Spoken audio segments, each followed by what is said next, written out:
Hello and welcome. When you look at the day's headlines, it can feel like you're just getting a random jumble of information. A political spat over here, a new project over there. But what if I told you they're not random at all? Think of them as clues, pieces of a giant jigsaw puzzle. Our job today? To click those pieces together.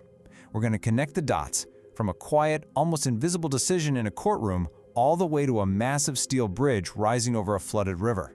And by the end, you'll see the bigger picture, the real story that's emerging. So, let's get into it. And here's our roadmap for it today. It's really a three-step journey. We're going to start on what I like to call the political game board, watching the big players make their strategic moves. Then, we'll follow the trail of money and concrete to see how those moves create policies and projects that, actually affect our wallets. And finally, and this is the most important part, we'll land right on the ground and explore the very real, very human impact of it all. You're going to see just how connected everything truly is. All right, first stop, the political game board. Let's take a closer look at the chess moves, the backroom maneuvers, and the public messages being fired back and forth right now across India's political landscape. We start with a number, just 4. But this number, it speaks volumes. It's the number of Rajya Sabha seats from Jammu and Kashmir that are sitting empty.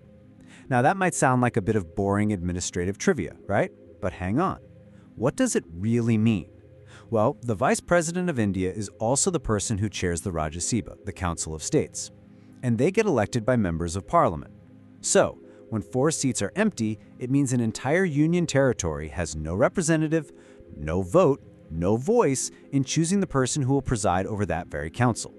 And this is the second VP election in a row where this has happened.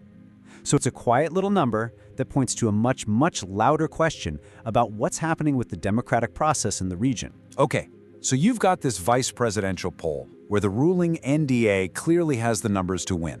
So why on earth is the opposition India bloc even bothering to put up a candidate? Good question. Because this isn't about winning the election. It's about sending a message.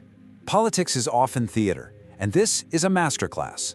The real play here is to show everyone, the public, the media, and maybe most importantly their own supporters, that this diverse group of parties can actually work together.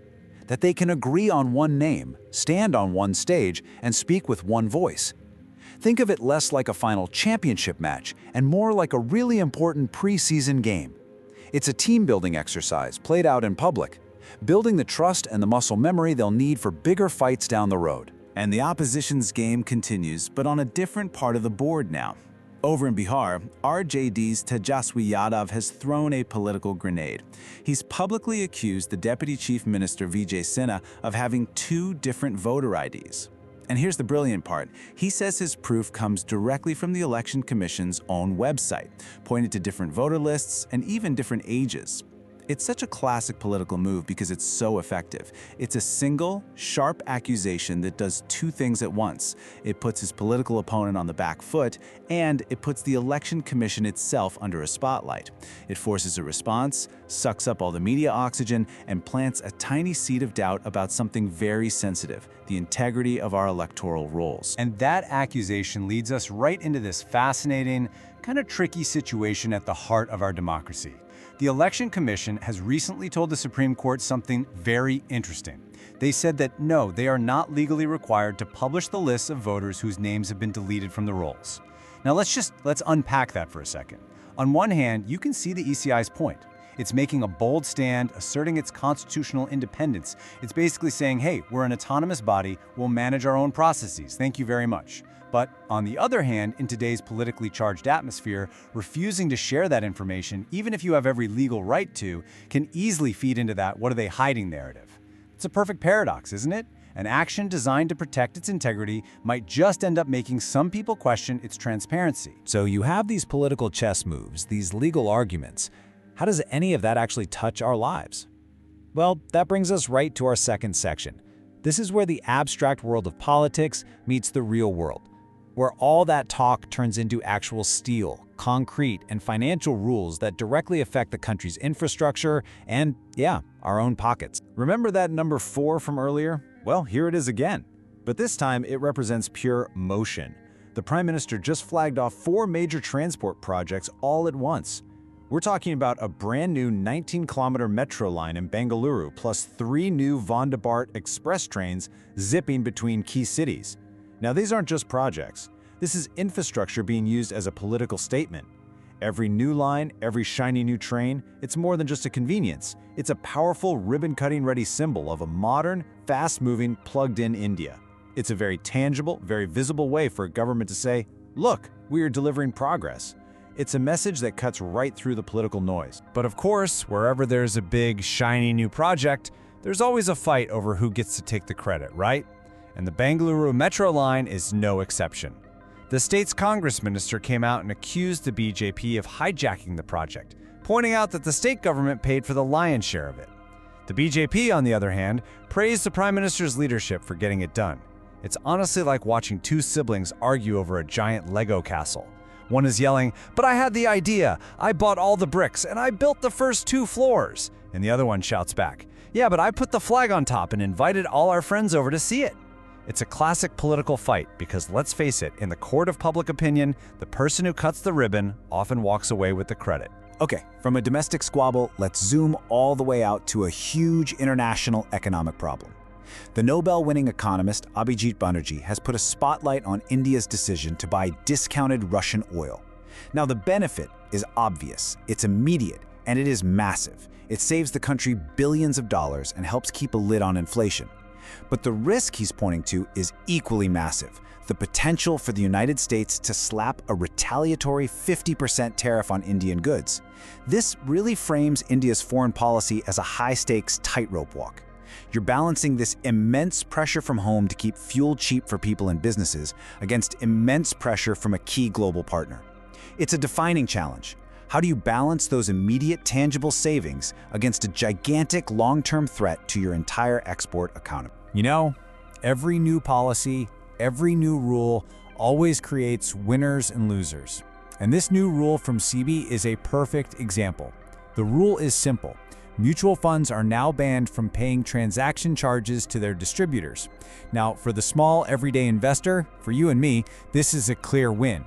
It's designed to get rid of those sneaky, hidden costs that can slowly nibble away at your returns over the years. It makes everything more transparent. But there's another side to this coin.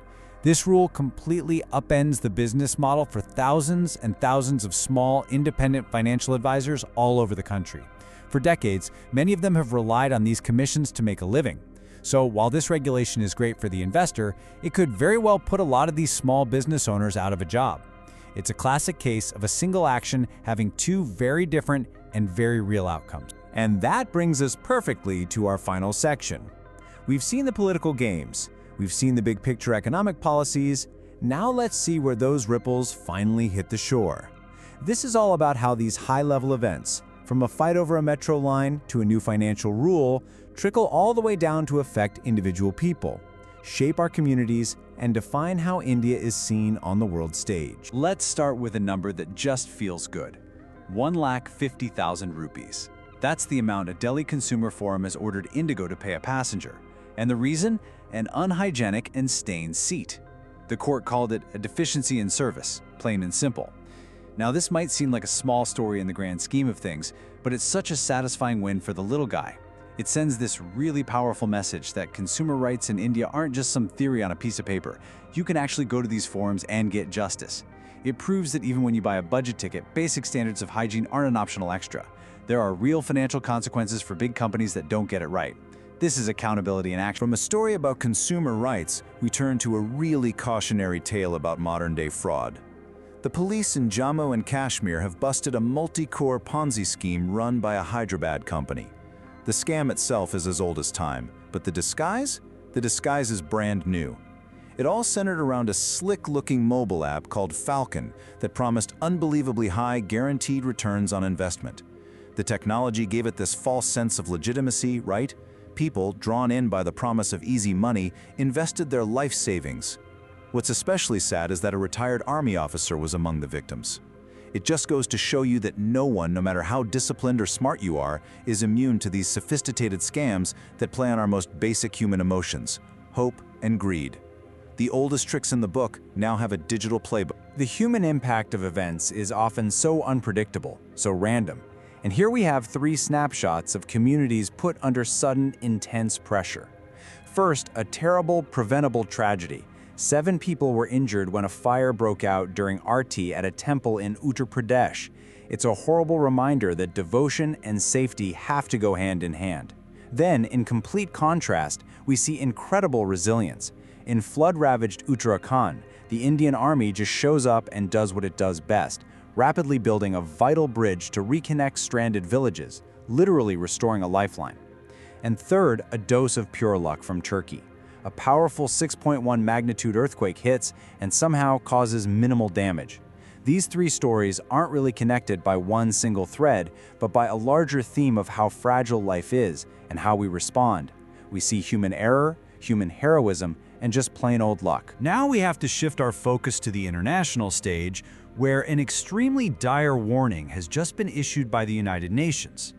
At an emergency meeting of the Security Council, top UN officials said that Israel's planned new military offensive in Gaza City would be, and this is their word, a catastrophe.